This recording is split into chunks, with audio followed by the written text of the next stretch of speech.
Pawpaw, Sammy, and Alley Bug here. A quick trick.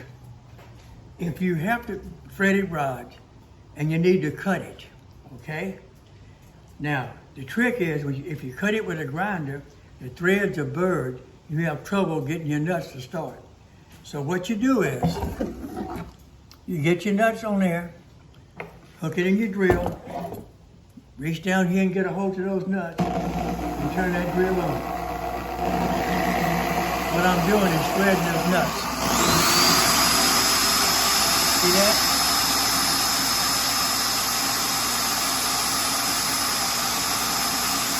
Alright, in my case, I need 2 pieces, 13 inches long. Okay? 2 pieces, 13 inches long. That's the first cut. That's the first cut right there. Now, all right. Get 2 more nuts started.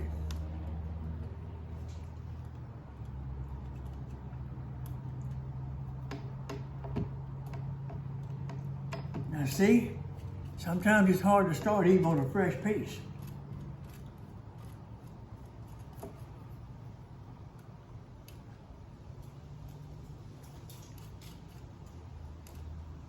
Now, here we go again. I'm going, I lost my 13 inches. 13 and a half inches. 13 and 1/2 inches. That's what I need. Marks a lot. 13 and 1/2 inches. Now, what you do is, you see these two? And see the mark, that's my 13 and a half right there, okay? When I cut this, I'll take this and screw it off. That'll reset the threads. I'll screw this nut this way and clean these threads up.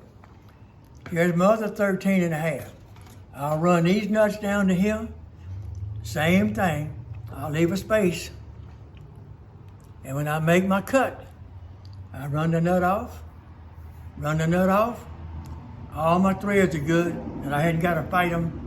If I just cut it and tried to put a thread on it, I'd have major problems. All right, I made my cuts.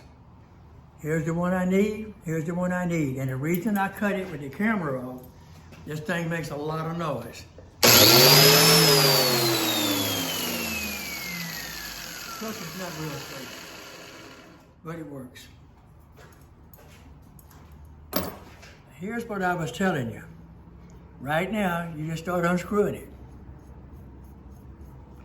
See? If the threads are messed up, which they are, all right,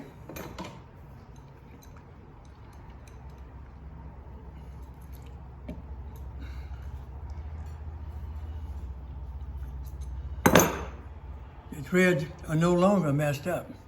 You can go right back, hopefully. Usually. All right, it is going to be aggravating. Even doing that. There you go. There you go. Now the other end the same way. And you complete the, ooh, that's hot. That one's hot. Sometimes if you didn't do this, and clean those threads up, you would be fighting these things all day trying to get it on there. And this is really gonna be rough to get it off. Whew. Okay, if that's the case, you tighten it back up.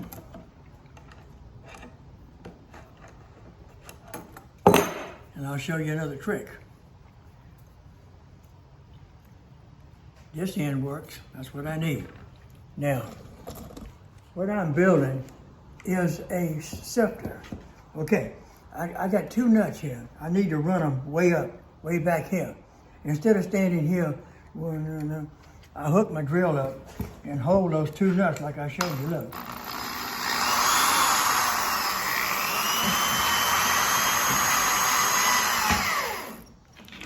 Okay, that's as far as I need right now. Well, I got hung up here, boy. I need to cut this, my PVC pipe. But it needs to be, the holes, kind of hard to see. But when I slide it, I need these holes to match up with the threaded rods I have in here, okay? Because this is going to be my tumbler in a minute. Okay. So to make sure those holes line up, take your level, make a mark, and level it, okay? Don't let it move. Go down to your other mark and level it. So really, that hole should be right about there. Okay, the hole should line up now. It should. Now, I have my holes drilled right there.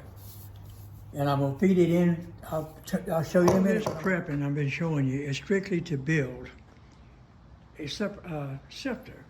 Now, okay, all the nuts, all the cutting on the rods and all, that's what I do. Put it through there, see there? All right, go back to the other end. You have basically the same thing. Notice, this threaded rod is close to the end, it don't matter. That's the drop in, stuff falls out there. This threaded rod is quite a ways off of the end. Reason being, when you got it on your mound and you're feeding it, if that rod right there was right close to the end, you couldn't get your material in there, you're hitting the rod. With the rod being inset, you can pour your material in and it'll go on down the thing. Now, all I gotta do now to finish this is get my length on whatever frame I'm gonna build and cut all this, trim it up, make my handle, okay? Come back, if you look, I still got some rough cuts on this. I need to smooth that off and leave enough room to put a little piece of rubber band where you don't catch anything. And if you notice, when I put this thing together, this is where the wire lapped, right here. That was the lap. You can run your hand anywhere and you will not hit any wire. And the reason I do that, people, when I was putting it together, right there, that galvanized wire got me. And so I'll cut these off, put rubber on them. I have filed a tip on all these wall ties. None of them can hurt you.